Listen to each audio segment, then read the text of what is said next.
जरा सोचिए, अगर मैं आपसे कहूँ कि एक दिन अचानक पूरी दुनिया आपको मरा हुआ मान ले, आपके परिवार वाले आपका अंतिम संस्कार कर दे, सरकार आपकी तलाश बंद कर दे और फिर भी आप कहीं जिंदा हो, हजारों फीट ऊंचे बर्फीले पहाड़ों के बीच, जहां चारों तरफ सिर्फ सफेद मौत बिखरी हो, ना खाने को कुछ, ना पीने को, ना मदद की कोई उम्मीद, और हर गुजरता दिन आपको यह एहसास दिला रहा हो कि शायद अगली सुबह आप जिंदा नहीं उठेंगे। ऐसी हालत में क्या आप उम्मीद नहीं छोड़ेंगे? लेकिन कुछ लोगों ने उम्मीद नहीं छोड़ी। उन्होंने मौत को हर दिन चुनौती दी और ऐसी कहानी लिखी जिस पर पहले लोगों को यकीन ही नहीं हुआ। यह किसी फिल्म की कहानी नहीं है, यह एक सच्ची घटना है जिसने पूरी दुनिया को सोचने पर मजबूर कर दिया कि इंसान जिंदा रहने के लिए कितनी दूर तक जा सकता है। आज हम जानेंगे फ्लाइट 571 की वो पूरी कहानी जिसे इतिहास आज भी मेरिकल इन द एंड्स के नाम से याद करता है। 13 अक्टूबर 1972 उरुग्वे की राजधानी मोंटेवीडियो की सुबह बिल्कुल आम दिनों जैसी थी। एयरपोर्ट पर यात्रियों की भीड़ थी। कोई अपने परिवार से विदा ले रहा था, कोई दोस्तों के साथ हंसते हुए तस्वीरें खिंचा रहा था। इसी भीड़ में कुछ युवा रग्बी खिलाड़ी भी थे। उनके चेहरे पर उत्साह साफ दिखाई दे रही थी। उन्हें चिली जाकर एक मैच खेलना था। उनके लिए यह सफर सिर्फ एक यात्रा नहीं बल्कि एक सपना था। किसी ने मजाक में कहा, मैच जीत कर लौटेंगे। किसी ने जवाब दिया, पहले सुरक्षित पहुंच तो जाएं। सब हंस पड़े, लेकिन किसी को क्या पता था कि यह मजाक कुछ ही घंटों बाद एक डरावनी सच्चाई में बदल जाएगा। एयरपोर्ट पर चहल पहल अपने चरम पर थी। लाउड स्पीकर पर बार बार फ्लाइट्स की घोषणाएं हो रही थी। इसी बीच उरुग्वे एयरफोर्स फ्लाइट 571 के यात्रियों को बोर्डिंग के लिए बुलाया गया। एक एक करके सभी मुस्कुराते हुए विमान में चढ़ने लगे। किसी के हाथ में कैमरा था, कोई खिड़की वाली सीट पाने के लिए उत्साहित था, तो कोई पहले से ही अपने दोस्तों के साथ मजाक करने में लगा था। इन युवाओं को बिल्कुल अंदाजा नहीं था कि कुछ घंटों बाद उनकी जिंदगी हमेशा के लिए बदलने वाली है। विमान के दरवाजे बंद हुए, इंजन की आवाज तेज होने लगी और कुछ ही पलों बाद विमान रनवे पर दौड़ते हुए आसमान में उड़ गया। शुरुआत का सफर बिल्कुल सामान्य था। खिड़की से नीचे दिखाई देते शहर, बादलों के बीच से आती सूरज की किरणें और अंदर हंसी मजाक का माहौल। कई खिलाड़ी अपने आने वाले मैच की रणनीति पर बात कर रहे थे तो कुछ गहरी नींद में सो गए थे। करीब 2 घंटे बाद विमान एंडीज पर्वतमाला के पास पहुंचने लगा। एंडीज दुनिया की सबसे लंबी पर्वत श्रृंखलाओं में से एक है। बर्फ से ढकी विशाल चोटियां, तेज हवाएं और ऐसा मौसम जो कुछ ही मिनटों में पूरी तरह बदल सकता था। पायलट इस रास्ते से पहले भी कई बार उड़ान भर चुका था। उसे विश्वास था कि वे सुरक्षित निकल जाएंगे, लेकिन उस दिन कुदरत ने कुछ और ही तय कर रखा था। धीरे धीरे बादल इतने घने हो गए कि बाहर कुछ भी दिखाई देना बंद हो गया। विमान अब पूरी तरह बादलों के बीच उड़ रहा था। कॉकपिट में बैठे पायलट और सह पायलट लगातार उपकरणों पर नजर रखे हुए थे। उन्हें सही समय पर सही निर्णय लेना था, लेकिन यही एक छोटी सी गलती इतिहास की सबसे बड़ी विमान दुर्घटनाओं में बदलने वाली थी। कुछ देर बाद पायलट को लगा कि विमान एंडीज पर्वतों को पार कर चुका है। उन्होंने एयर ट्रैफिक कंट्रोल से नीचे उतरने की अनुमति मांगी। अनुमति मिल गई। विमान धीरे धीरे नीचे आने लगा, लेकिन एक बहुत बड़ी समस्या थी। असल में विमान अभी पहाड़ों के ऊपर नहीं बल्कि उनके बीच ही उड़ रहा था। घने बादलों ने पायलट को भ्रमित कर दिया था। उन्हें सामने मौजूद विशाल पहाड़ दिखाई ही नहीं दे रहा था। और तभी अचानक बादलों की परत हटती है। सामने सिर्फ कुछ 100 मीटर की दूरी पर एक विशाल बर्फीली चोटी खड़ी थी। कॉकपिट में बैठे दोनों पायलट के चेहरे का रंग उड़ गया। उन्होंने तुरंत विमान को ऊपर खींचने की कोशिश की। इंजन पूरी ताकत से गरजने लगा, लेकिन अब समय हाथ से निकल चुका था। कुछ ही सेकंड बाद धड़ाम, विमान का दायां पंख पहाड़ से टकरा गया। इतनी जबरदस्त टक्कर हुई कि पूरा पंख टूटकर हवा में उड़ गया। यात्रियों को समझ ही नहीं आया कि हुआ क्या है। लोग अपनी सीटों से उछलने लगे, हर तरफ चीखें गूंजने लगी। किसी का सामान ऊपर से गिर रहा था तो किसी की सीट टूटकर अलग हो गई। लेकिन ये सब यहीं खत्म नहीं हुआ। कुछ ही पल बाद विमान का दूसरा पंख भी पहाड़ से टकराकर अलग हो गया। अब विमान पूरी तरह बेकाबू हो चुका था। उसका पिछला हिस्सा भी टूट गया और उसमें बैठे कई लोग सीधे गहरी बर्फ में जा गिरे। अंदर बैठे लोग बस अपनी आंखें बंद करके मौत का इंतजार कर रहे थे। और फिर एक आखिरी जोरदार टक्कर जिसने सब कुछ शांत कर दिया। कुछ सेकंड पहले तक जहां चीखों की आवाज गूंज रही थी, अब वहां सिर्फ सन्नाटा था। ऐसा सन्नाटा जिसे सुनकर भी डर लगने लगे। धीरे धीरे कुछ लोगों की आंखें खुलने लगी। किसी के सर से खून बह रहा था, किसी का हाथ टूट चुका था तो किसी के पैर सीटों के नीचे दबे हुए थे। कई लोग अपनी सीटों पर ही बेहोश पड़े थे और कुछ हमेशा के लिए इस दुनिया को अलविदा कह चुके थे। जो लोग होश में थे उन्होंने सबसे पहले एक दूसरे का नाम लेकर आवाज लगानी शुरू की। क्या कोई सुन सकता है? कोई जिंदा है? बर्फीली घाटी में उनकी आवाज गूंज रही थी, लेकिन जवाब बहुत कम लोगों की तरफ से आया। उन्हें जल्द ही समझ आ गया कि अब अगर कोई उनकी मदद करेगा तो वो सिर्फ खुद होंगे। बाहर का नजारा किसी डरावने सपने से कम नहीं था। जहां तक नजर जाती सिर्फ सफेद बर्फ, ऊंचे ऊंचे पहाड़, तेज बर्फीली हवा और ऐसा सुनसान इलाका जहां इंसानों का पहुंचना लगभग नामुमकिन था। समुद्र तल से लगभग 12,000 फीट की ऊंचाई पर ऑक्सीजन भी सामान्य से कम थी। सांस लेना तक मुश्किल हो रहा था। लेकिन सबसे बड़ी समस्या अभी सामने आनी बाकी थी। घायलों को एक जगह इकट्ठा किया गया। जिन्हें प्राथमिक उपचार की जरूरत थी, उनका इलाज बिना किसी डॉक्टर के सिर्फ समझदारी और हिम्मत के सहारे किया गया।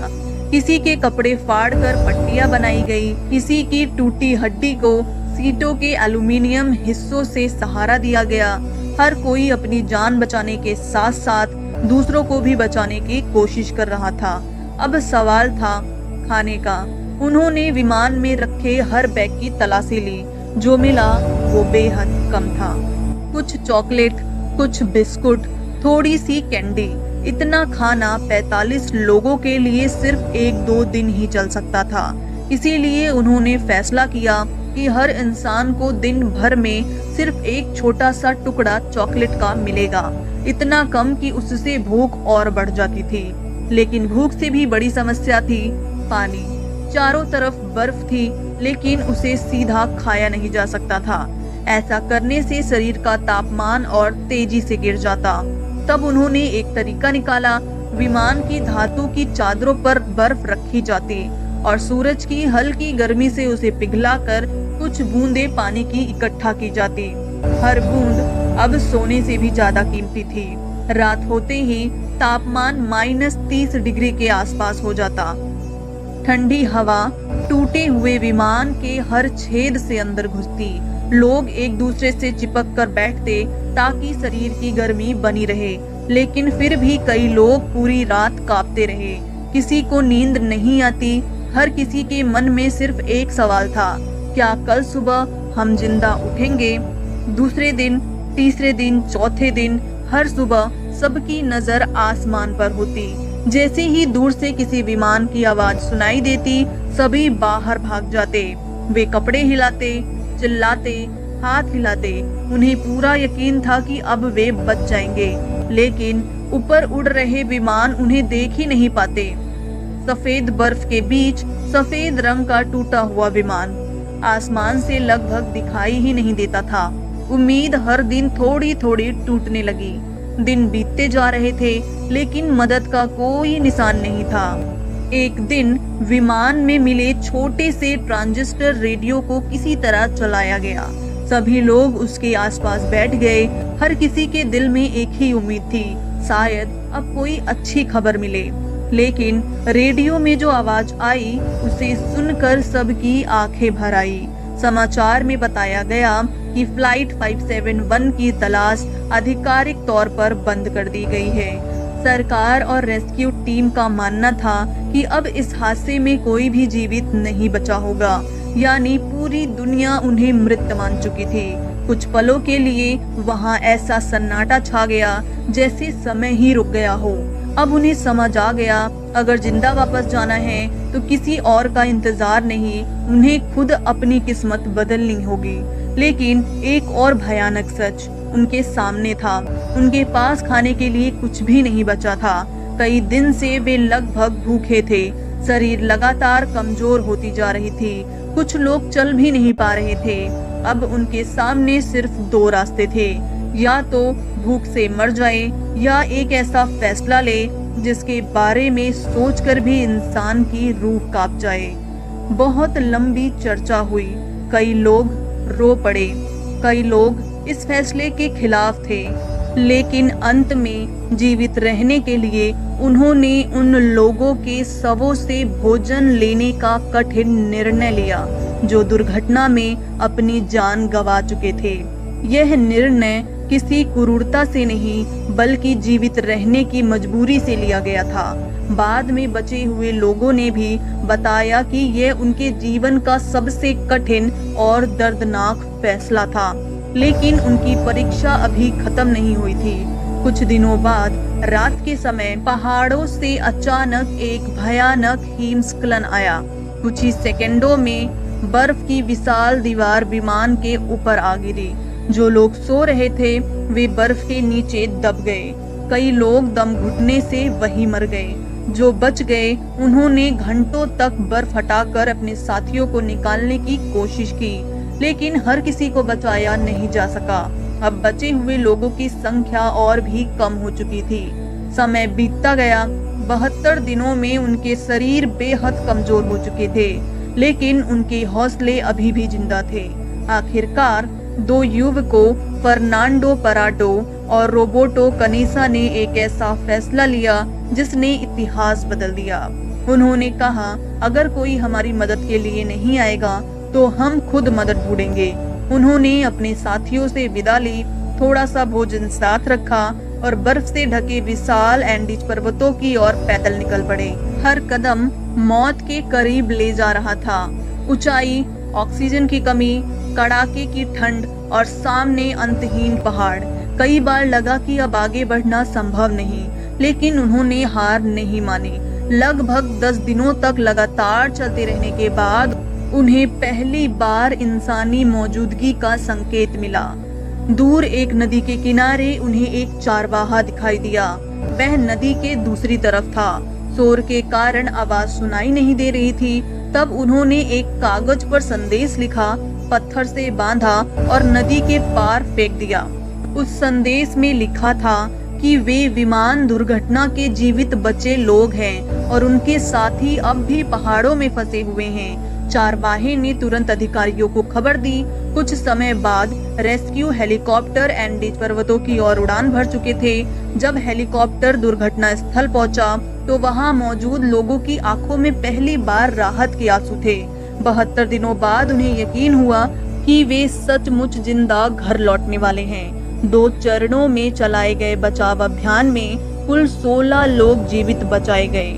जब वे अपने घर लौटे तो पूरी दुनिया हैरान रह गई। जिन लोगों को 72 दिन पहले मृत घोषित कर दिया गया था, वे अपने परिवारों के सामने जिंदा खड़े थे। लेकिन उनकी कहानी यहीं खत्म नहीं हुई। जब दुनिया को पता चला कि उन्होंने जीवित रहने के लिए क्या किया, तो इस पर बहुत बहस हुई। कुछ लोगों ने उनकी आलोचना की तो कई लोगों ने कहा, अगर वे उनकी जगह होते तो शायद वही फैसला लेते। समय के साथ दुनिया ने समझा कि ये कहानी क्रूरता की नहीं, बल्कि मानव इच्छा शक्ति, साहस और जीवित रहने के अद्भुत क्षमता की कहानी है। आज भी फ्लाइट 571 की घटना इतिहास की सबसे अविश्वसनीय सर्वाइकल कहानियों में गिनी जाती है। इस घटना पर किताबें लिखी गई, डॉक्यूमेंट्री बनी और फिल्में भी बनाई गई। लेकिन उन 72 दिनों का दर्द उससे सिर्फ वही लोग समझ सकते हैं जिन्होंने उसे अपनी आंखों से देखा था। अगर आपको फ्लाइट 571 की ये सच्ची और अविश्वसनीय कहानी पसंद आई हो तो वीडियो को लाइक जरूर करें, अपने दोस्तों के साथ शेयर करें और ऐसे ही इतिहास की सच्ची और रहस्यमयी कहानियों के लिए हमारे चैनल को सब्सक्राइब करना मत भूलिए। मिलते हैं अगली कहानी में। धन्यवाद।